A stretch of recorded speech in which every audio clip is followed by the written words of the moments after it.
to publish this for our members who cannot attend now. I specifically welcome Dianne to be with me today and talk about this legislation. Dianne has attended last week and presented in ACAM's national forum, which actually discussed this with other experts presented by ACAMS. Dianne, are you there? I am. Yes.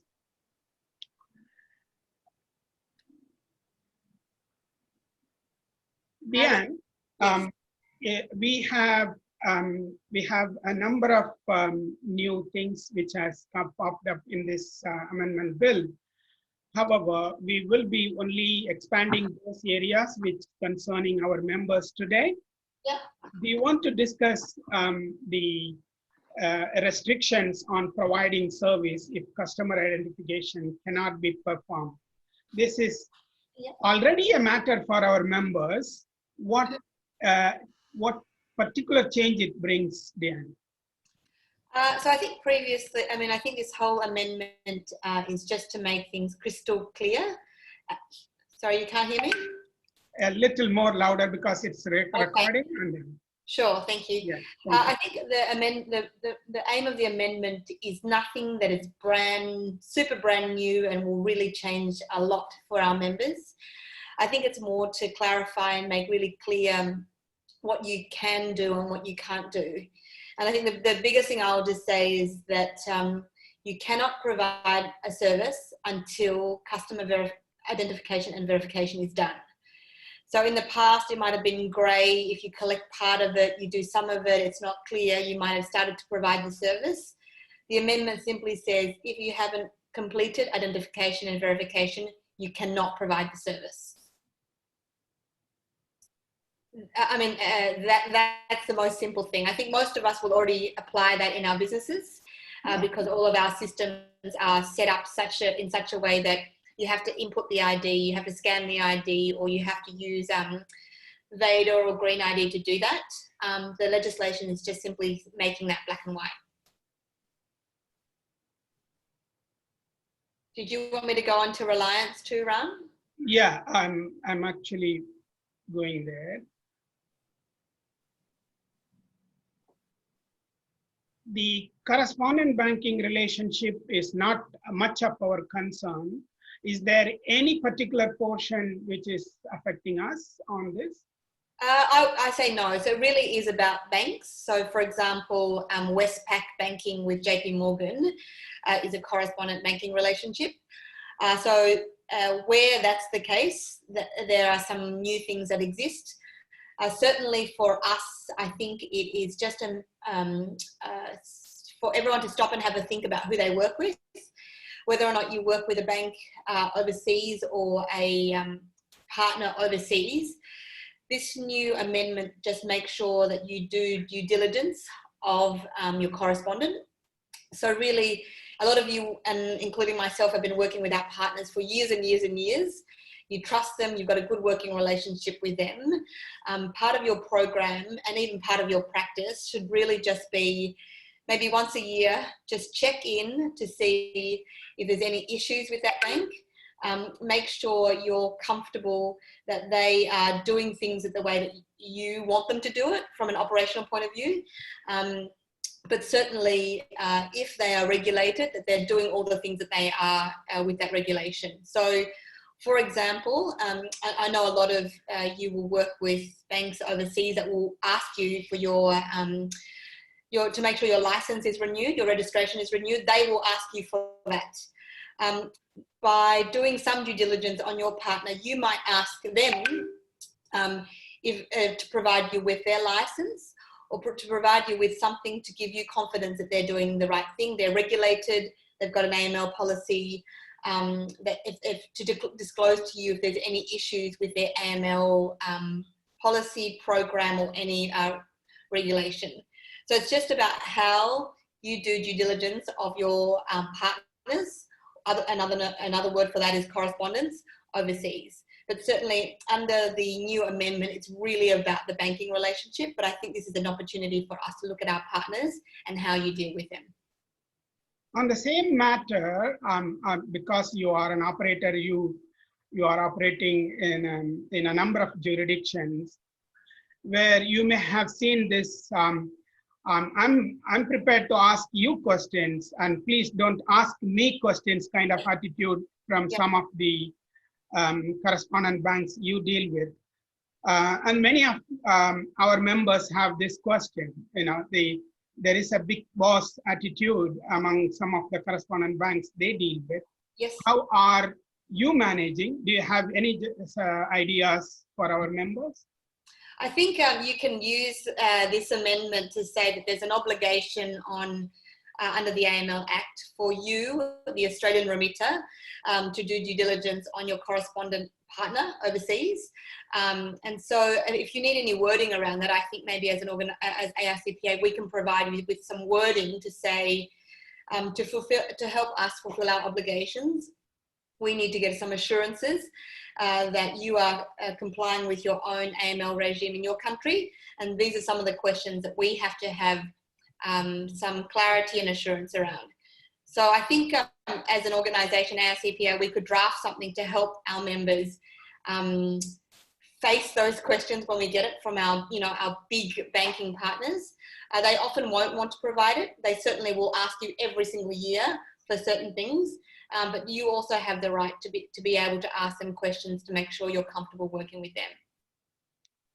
Because one of your correspondent bank is a listed entity or a public enterprises or a state-owned corporation in another jurisdiction, does that give you any defense on this item? I don't think so, no. I think what might help you is that some of that information is publicly available. So any sort of bad news about your correspondent, let's call it, you might be working with a government-owned bank in a different country. All of some of their policies, some of their news media will be publicly available, so that helps. But it certainly doesn't mean that you should say, "Oh well, they're big; they must be doing the right thing." I think it's the responsibility for the remitter to confirm that they have a relationship with someone that they've done some checks on.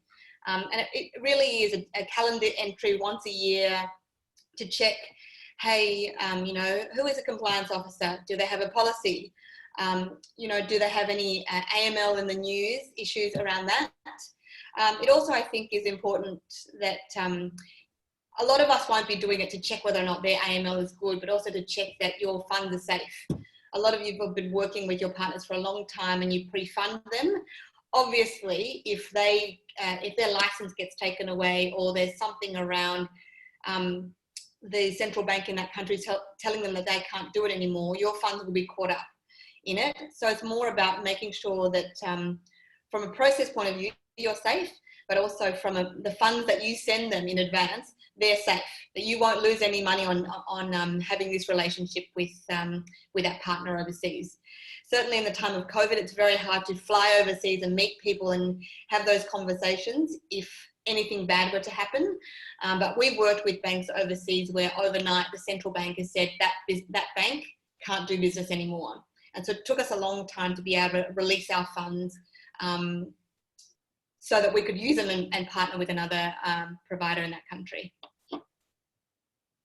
Obviously, this is a reiteration of the Shell Bank recommendation, not to deal with Shell banks. Now, the banking landscape worldwide is changing. Not the big brands are really giving way to innovative startup companies.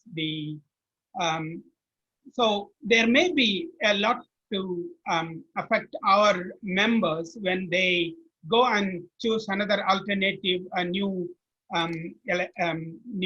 innovative bank. What do you want them to? Because they are already desperate. They are looking for ways in terms of debanking and other things. People are desperate, but there may be a good possibility they go and end up having a relationship with Shell Bank overseas. what is your recommendation on that? How do you deal with that particular problem now? Yeah, so look, the amendments are around shell banks. Shell banks and shell companies are just sort of fictitious businesses that are just set up to look legitimate, but they're not really.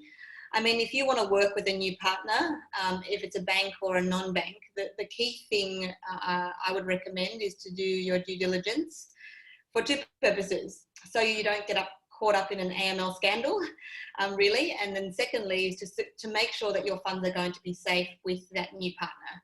I mean, yes, in this landscape with remittance, we've been ultimately forced to work with sort of different organisations.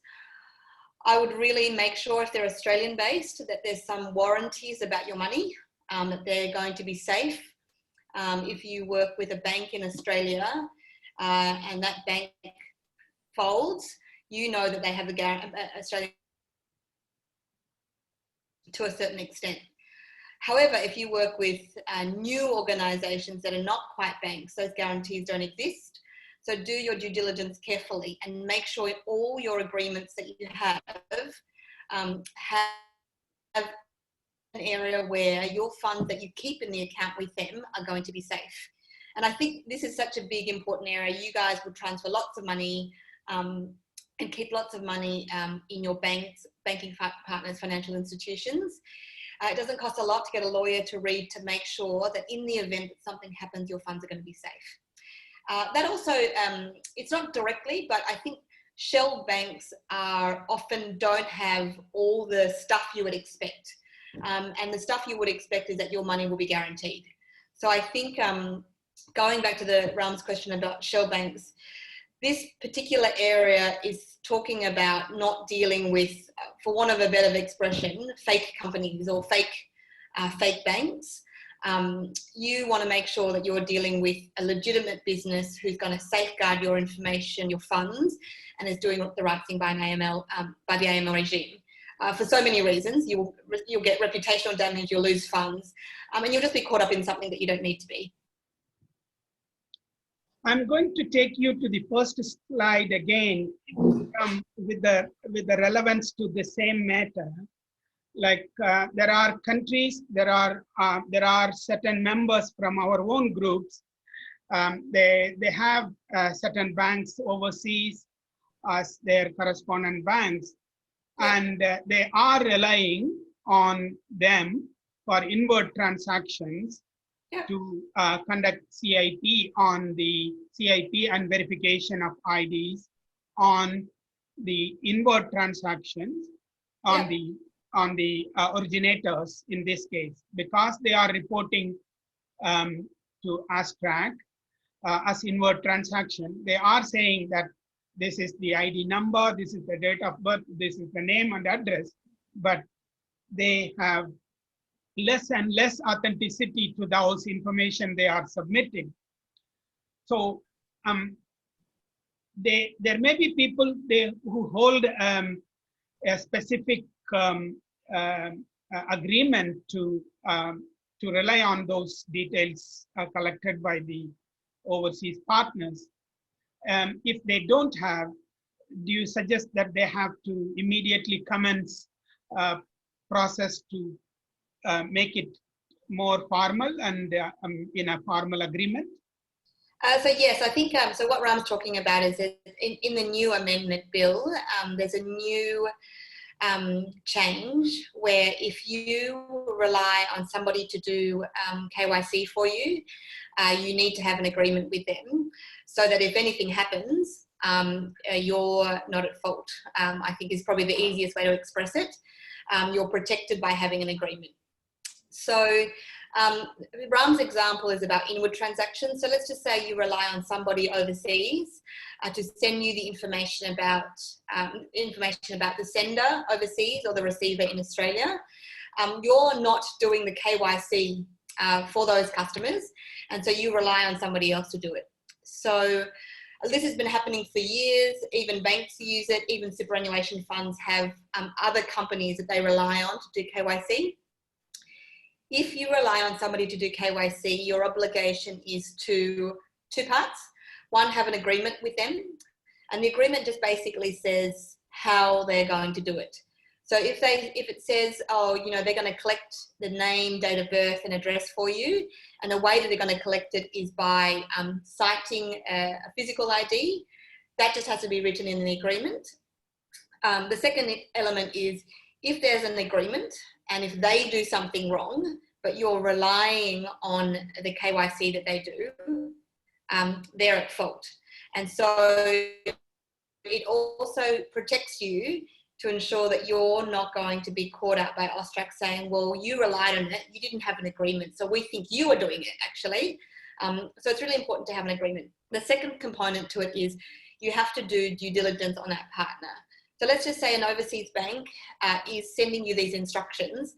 How do you, so sending you this information on KYC, how do you know that they actually are doing what they say they do?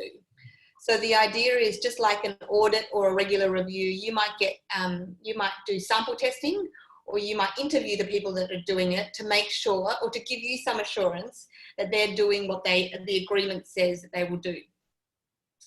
That's in the inward example. Probably more interesting and maybe relevant is in Australia, if you're doing outbound transactions. An example that I thought about years ago is we didn't have an office in South Australia for a little while, but we had lots of South Australia customers wanting to be onboarded with us. And so let's just say that I have a contract with a business called ABC, and their job is just to collect customer information for me. So it's a shop. A customer can walk in, give them ID, they'll collect the ID for me, and then they'll send me the ID information. I have to, so in order for me to be able to rely on that data, I have to have an agreement with that shop in South Australia, and then I've got to check and do due diligence of that shop to make sure that they're doing what is said in the agreement. They will check ID, send me the ID, and they will use a physical copy, not a scanned copy, not a phone copy, etc. Now that example's a bit old because it's something that I thought about years ago, but it wasn't black and white years ago that you could actually have that arrangement. Now what it's saying is you can have an arrangement with another business to do your KYC for you. So after the customer is KYC'd by the South Australian agent, the customer can call me in Sydney and say, hey, I want to do a transfer to a country overseas. Someone else has done the KYC for me. I haven't done the KYC, but I rely on that South Australia business. That's a really sort of, a brick and mortar model, but certainly now there are different arrangements that people can have to rely on other people's data. And so if you want to partner with a new business and they have done KYC, you can partner with them. You just have to have an agreement, and you have to do due diligence on them on a regular basis. So you have to have a formal arrangement, plus you have to have a reasonable oversight on a control, a kind of control. You can use the word oversight in a more polite way, right? Yeah. Yeah. And it is certainly not that my client is dealing with Commonwealth. Commonwealth would have done a KYC anyway, so I'm going to rely on them. That is not something you can really continue to do. Unless you have an agreement with Commonwealth and you're Commonwealth doing and you have to have an oversight, yeah.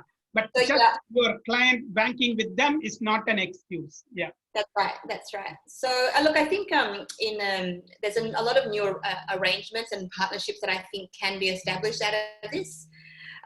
You know, you might have a business whose sole purpose is to do KYC for you. You might have a business that does remittance or provides another service or collects ID anyway. It is one of the things that I think can maybe drive innovation around how your business works. Certainly KYC is costly. And so one of the reasons for this amendment is to make clear that you can rely on other people doing the KYC for you. But also actually one of the main reasons for this amendment is actually to hopefully reduce the cost of doing KYC. So if there's any way that you can do that by working with another organisation, that's one of the things that was supposed to be the end goal. This tipping off, it has been a very secretive, very sensitive item for all of us. there are some clarifications, but not to the extent we would love to have. And there is also some relaxation on how much you can share sensitive information among your designated business group and external auditors. Can you expand on that? Yeah, so basically, previously, tipping off basically means you can't share your SMR information, your SMR, the actual SMR itself with anybody else. So the new changes are, there's two new groups of people that you can share your SMR with. One is an external auditor. And so there's been a couple of forums that talk about what that means, but certainly it's your independent reviewer. In the past, a lot of independent reviewers will review how your process for doing an SMR, review your process for ECDD and your process for transaction monitoring. But when it comes to the point of doing an SMR, they stop short there and they say, no, we can't review it because you would be breaching the tipping off provision. No one wants to breach it because there are heavy penalties associated with it, which means in the past, independent reviewers couldn't review the quality of your SMR. I actually don't think this is a bad thing because we actually never get feedback from AUSTRAC or any other regulator about the quality of SMRs. They just say they want better quality, but what does that actually mean? What it means now is, should you want to, and it's again not mandatory, you can ask your independent reviewer to review your SMRs to see if that's the type of thing that AUSTRAC may expect, or if you want to understand the quality of your SMRs are good ones. And so certainly a one line about a customer doing something bad is probably not indicative of a good SMR, but your independent reviewer may be able to give you tips as to what constitutes a good SMR now that you can share it with them. The second group is really if you're part of a foreign business group, if you have your parent company in Singapore, for example, previously you weren't able to share it with them. That's now with the new amendments you can. So it might not impact a lot of people. It certainly doesn't impact us. The only change for us is that we can share it with our independent reviewer. What I would say though is prior to these new things, you actually can share your SMR with quite a number of people. So I'll qualify that. You can share your SMR with law enforcement. Law enforcement, if a law enforcement officer comes to you and says, hey Dianne, we're investigating XYZ, do you have anything on them? Previously you may have thought, oh, I have this, the transaction ID information, but you might have said, oh no, I can't share an SMR with you because I'm afraid I'm going to tip off to you. Actually, you always were able to share with law enforcement. You were able to share if you feel like the sharing would help prevent a crime. You're able to share with your lawyer, and that's it. So, look, sharing SMRs are not something you do in your day-to-day business, certainly, but if you feel that there is a situation where you want to share your SMR because it will help someone understand and prevent a crime, you were always able to do that in the first place, even before these amendments. Do tread carefully though. I would still caution sharing it widely. You ultimately don't want the end customer to know that you're doing an SMR on them. And of course, tipping off provision means that you certainly shouldn't share your SMR with the person who the SMR is written about. So be careful on that. But to fulfill your compliance obligations, to help with law enforcement, and now to have it part of your independent review, you can share with your reviewer. Yeah, I have a couple of questions. I'll come back to them.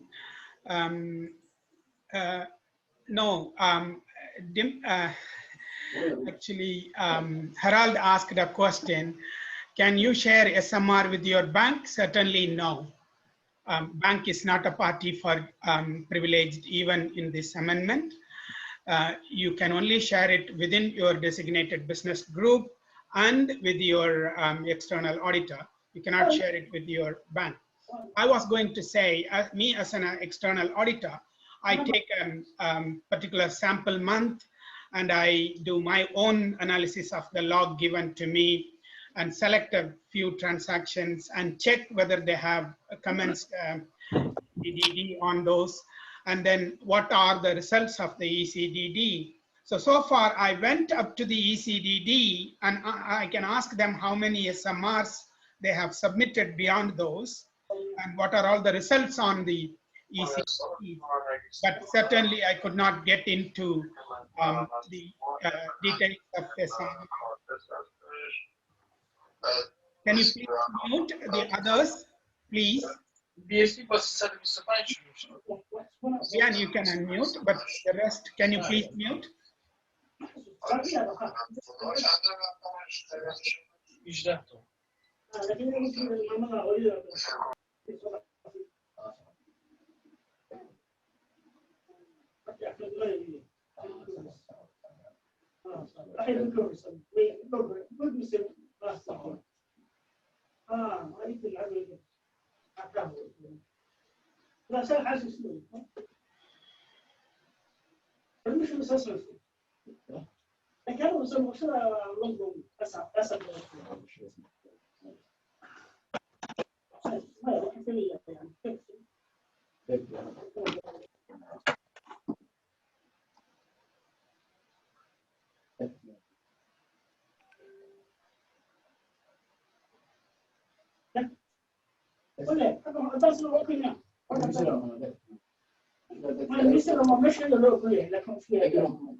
Can you please mute? I'm actually made of this.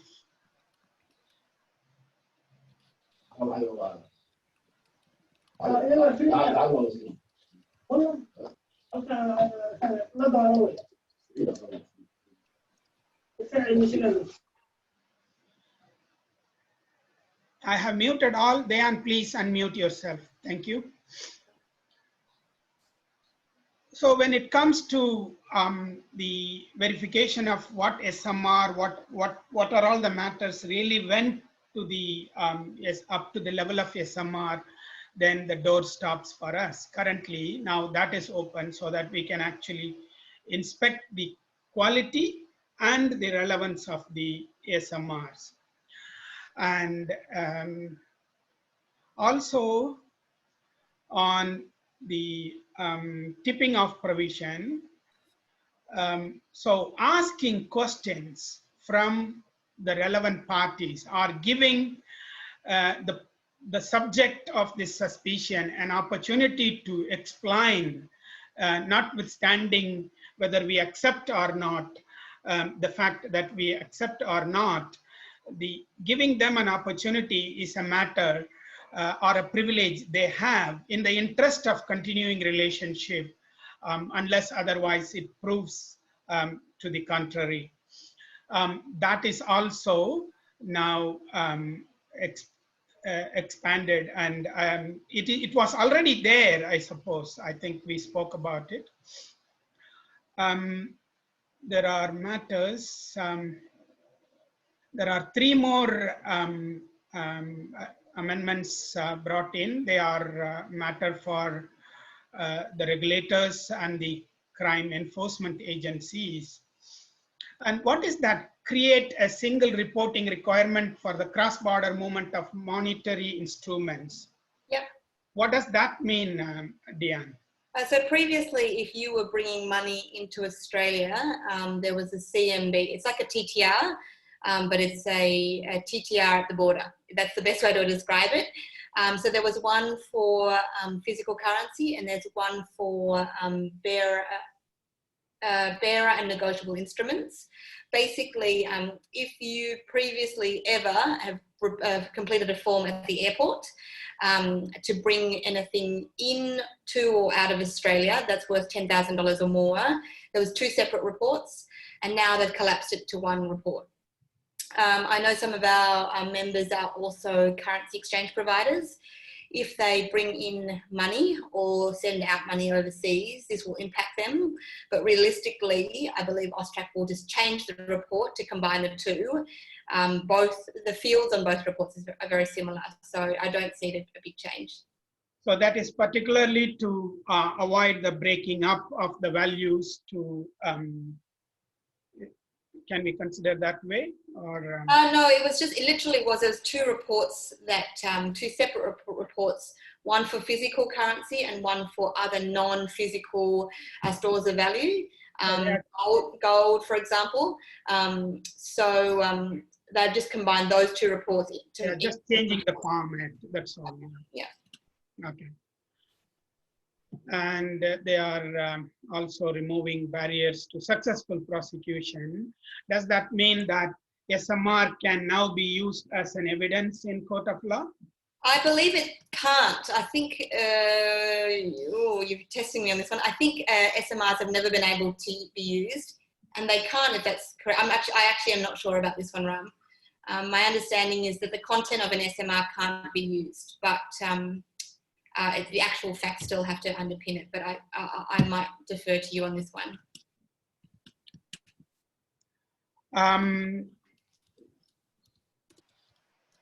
Do you know what there are a few questions. Let us go by the questions now. Faris is asking, and we are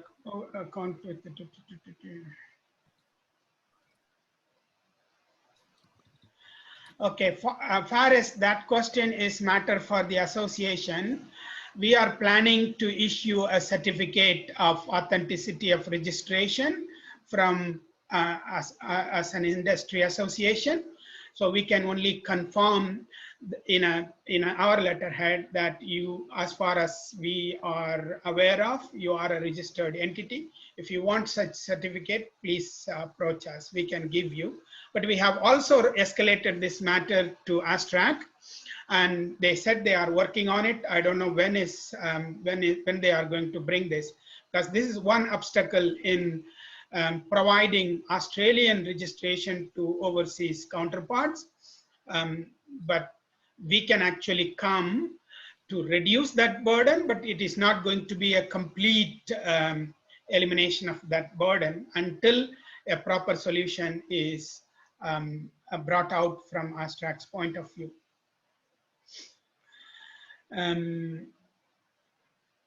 Harald has asked another question. Explain the first point in more detail. I don't understand. Which point is it, Harald?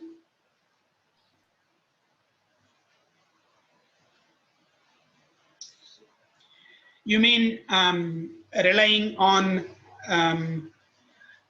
third parties for CIP and verification? Yeah, sorry, can you hear me? It's just that first point. Is that what you, I just don't quite understand that where it says provide a simplified flexible framework. Is that what we've been talking about up to now? No, we have seen a number of points and before you joined us, but I can provide you with a copy of this recording if you want, or maybe we can have a one-on-one chat, or yeah. I think Harold, just that bullet point, provide a simplified, I think that's the whole, I guess, goal of the new amendments is to do that. And, and some of the ways that they're doing that is to, for example, the second bullet point, create a single report, do reliance on CDD. But I think that that's an overarching. Got it. That's what I thought. I just wasn't sure. Yeah. Okay, thanks. Yeah.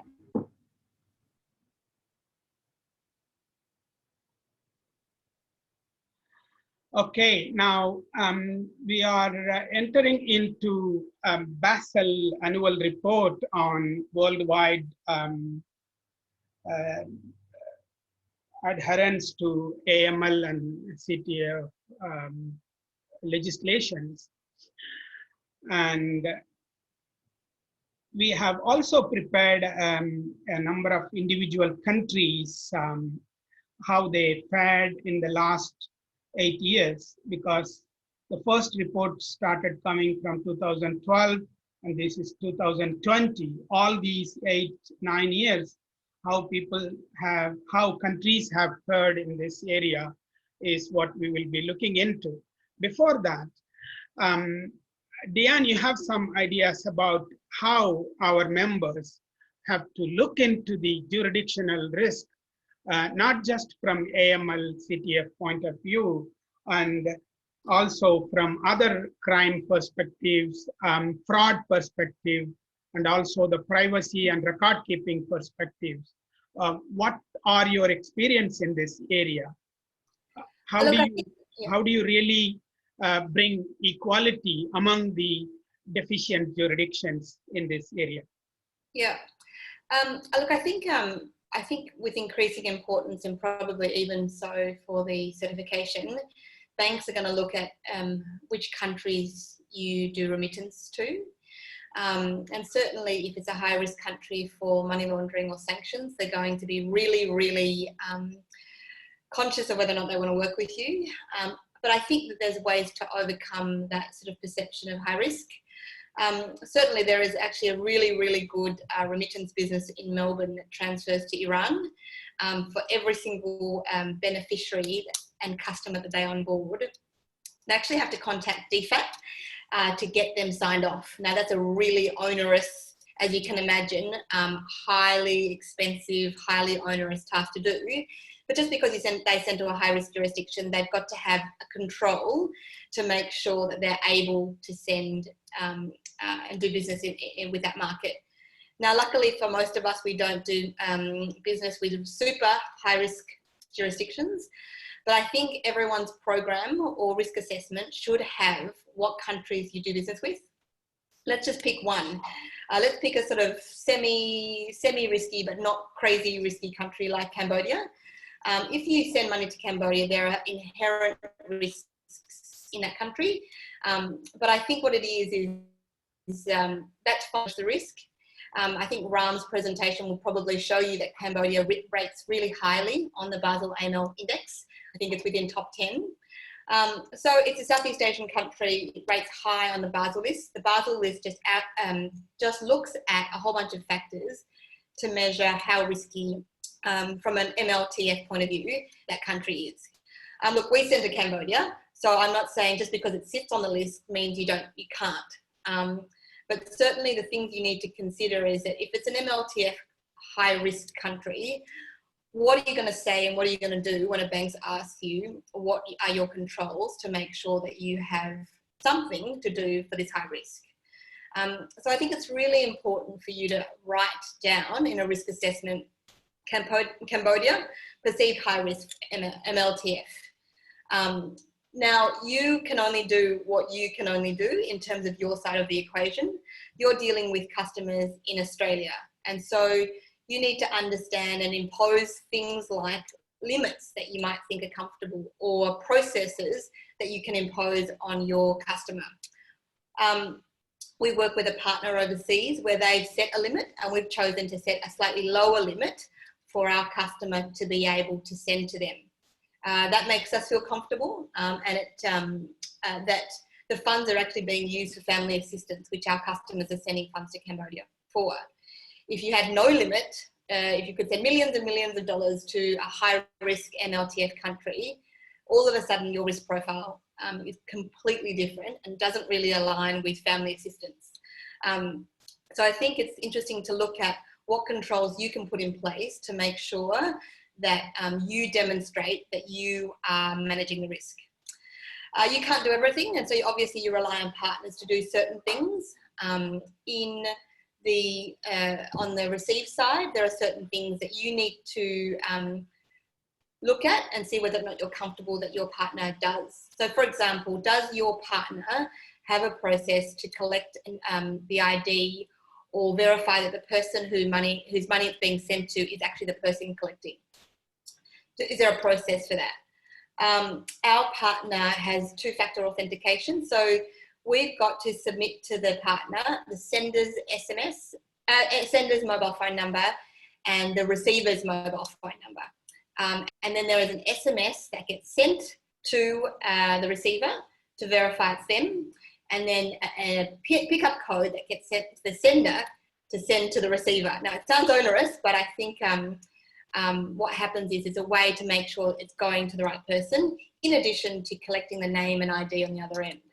Now, if I knew that Cambodia was high risk, But I was also assessing all the controls that we had in place around the sender and the receiver. You might feel that, you know, all that risk is being managed so that the risk of money laundering for this type of process is fine. Now, that's what a regulator or a bank or a partner that you work with will be looking for. Yes, it's high risk, so what are your controls in place to address that high risk?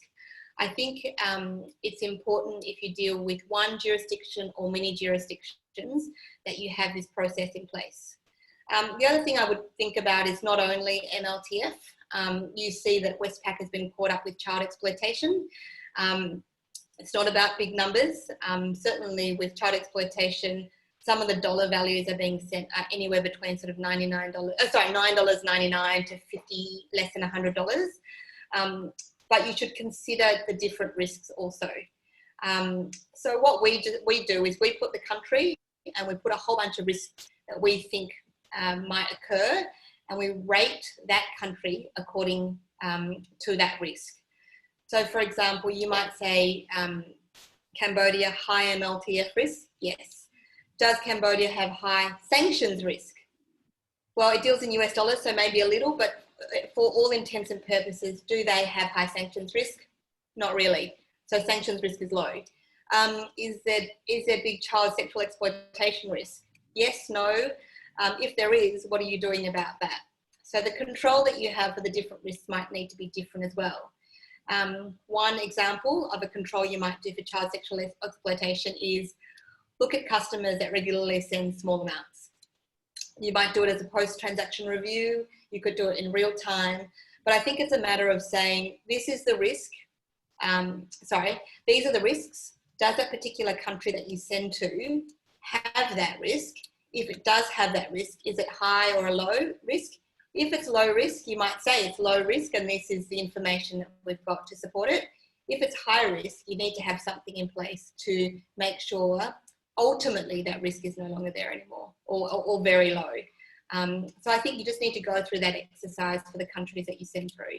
Other areas of interest might be financial crime, sanctions, or countries surrounding countries that have sanctions. You might look at scam risk also. So not all countries will have all risk, but certainly if you deal with more than one country, you might imagine an Excel spreadsheet with the countries listed below and the types of risks across, just to have a view of where you are. We've received sort of good response to having that visual. I think it's also good to have it visual so that you know what you're dealing with. Some of the controls might be the same for some of the risks. Some of the controls might be completely different. But even if you deal with one country, it's a very good way, methodical way to go through it. I have something to add on to that. Before that, let me go to Munir. Munir raised your hand. Can you please come on?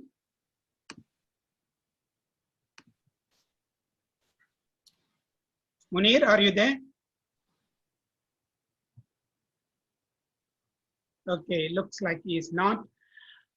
In other words, most of the compliance programs we see, they take a particular country and say that this country is high risk, low risk, or medium risk, and the possibility of a risk happening in that country is more likely or unlikely or moderate. But that is not anymore a good approach. Basically, you need to see what you would be doing in Australia to any particular component of a risk in conducting that business through that channel, through that intermediary, and what can go wrong in those. And if there is still a persistence of inherent risk, then you need to make sure how you can take over that or try to reduce by providing more concentrated control to that area. That is how the jurisdictional risks have to be seen. Is that what the summary is, Dianne? Yes, that's right. So ultimately, you need to get all the risks down to a level that you're comfortable with after you even impose any controls. So we would like to see more expansion to the jurisdictional risk. Go to that country or bring that country to your visualization. See what you are doing in Australia to bring down all sort of risks. The risks of even, think this way. Your agent has committed to check all the IDs and bring KYC and CIP verification, all those things. However, if there is an employee who knows someone who is a wrong person and cut and pasting other people's ID and getting that transaction come through, that is still prevalent, isn't it? So we would like to see how those kind of instances can be reduced or fully avoided by asking your agent to send some sample IDs per month, or maybe those are the control measures you can bring to that place rather than just believing what they say, because every country has different kind of risk, and as a partner in that region, you need to try firstly to identify them. We are not even doing that. That is the worry now. So we need to really get into that jurisdiction, try and see what are all risks possibly be happening around that arrangement, and try to list them out, and then you try and fix them. Otherwise, ask some questions. We can suggest those control measures. Thank you. And we will be just running through in the next 10 minutes some of the countries which our members are dealing with. Not all the countries have been arranged in this manner to give you a better understanding of how they were doing their commitments to AML CTF regime. This is only, in my understanding, it's only about how the legislation is presented, not really getting into the enforcement. I think some countries I know, they should not be given those numbers if they have to be weighted for the enforcement and adherence to the legislation. I think they have only covered the legislative framework and the FIU's performances. Let's start with Iran. Iran has commenced AML comments in this reporting in 2012, and they have ceased to be in the ranking list in 2017. Except in 2013, they had been the #1 risky company as far as the Basel reporting is concerned. So some of us are dealing with Iran. We can't avoid dealing with Iran, but just considering that country in one single word in your compliance program and dealing with it is not sufficient. That is what my suggestion is.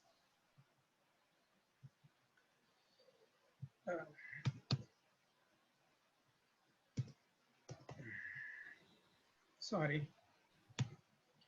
The next country is Afghanistan. They have commenced in 2013, and they had been in #2 as long as the Iran was there. And in 2018 and 19, they did little better, but in 2020, again, they are the riskiest country in the ranking.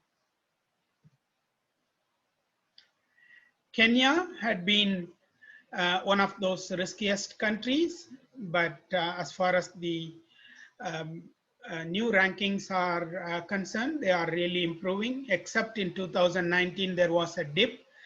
They commenced their journey with a second rank. When I say rank, it's actually not the small number indicates the riskiest country. The more the number, the better the rank is. So they commenced in number 2, and then they went up to 13 in 2014, and then they stayed stable until 2017, and then they went down in 2018, and they are still in the same rank in 2020. Cambodia, they have really fared very well.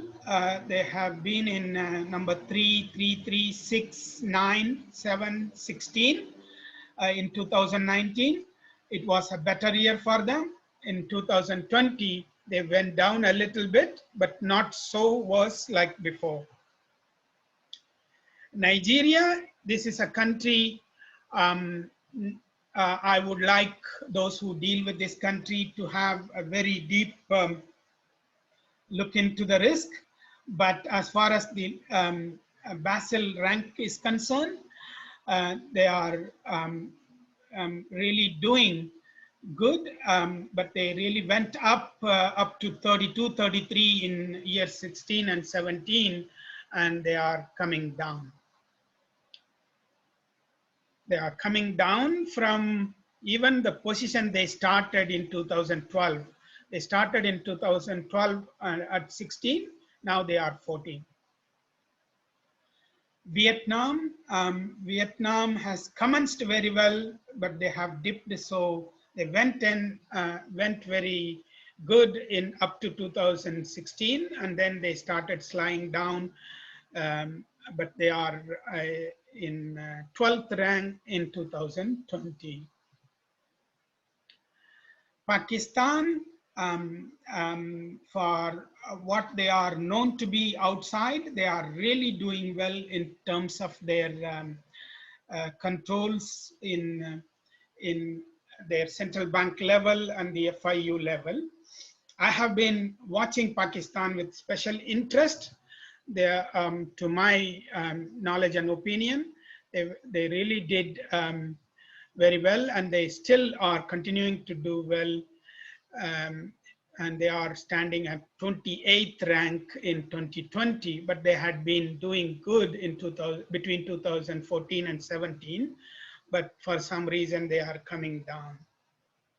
And Ram, I think it's important to say that the ranking as well as the score is a function of how much risk there is in that country, but also how good the central banks or the regulators are in managing the AML, CTF in those countries. So you'll see some of them are changing because the markets are becoming more mature, or other markets around them are becoming even more mature than them, so that pushes them down or up the rating. But yeah, I can see that. Either score is getting better, but because other people are influencing their rankings. But I gave importance to ranking because the same level of pressure is building from FATF as well as from other regulatory international bodies.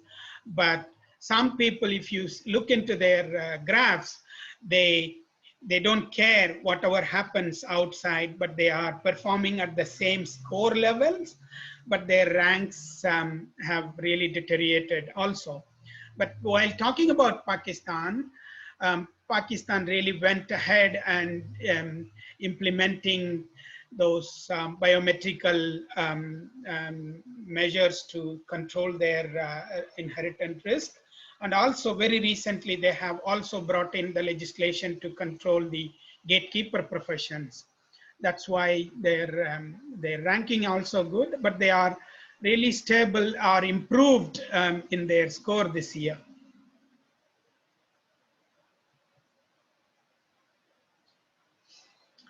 Philippines, despite all the drawbacks they are also faring very well, and their scores have also improved.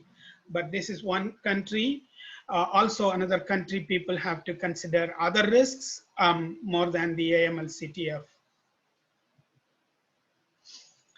Lebanon, the scores have also improved, and the rank also has improved in the recent past. One exceptionally good country in the recent past. Thailand, Thailand also has fared between 40 and 30 and their score is also around the 6.5 average mark. Sri Lanka, I'm really surprised by, because I have been to that country, I saw how red tapes are in place in this country, but they are really not doing very well in the past few years. And there had been absence of assessment also between 2018 and 19. And they are standing, they commenced very well in 2012, but they are not really in the good books now. Indonesia is another surprising region. They have really came beyond so many of the jurisdictions we are dealing. It really surprises me. And they are standing at 96th rank and their score is 4.62, which is so much above average. United Arab Emirates, most of our members are directly or indirectly dealing with this country. They are also going down in their score. They are currently occupying 37th rank. Bangladesh, also another diving jurisdiction. They really went very well in 2017 up to 82nd rank. But their score has got better because of the regional influence. Maybe their rank is diving down. India is also a country where Reserve Bank is an independent body and they control what they do in a very good manner, but very huge shortcomings on the enforcement and the overall implementation. But this year they are really doing well in their score and the rank. They have they had in 2014 88 and they have occupied 88 in a couple of years, but they went back and captured their 2013 mark this year. China, needless to say, there is a lot of they are consistent in their score, but the ranks have really deteriorated in the past years, especially in 2019 and 20. Croatia, they are doing exceptionally well and they have improved a lot. They are so much beyond the average benchmark. Jordan, another jurisdiction, they held their MENA conference in 2017. That's why they were good, and then they started deteriorating.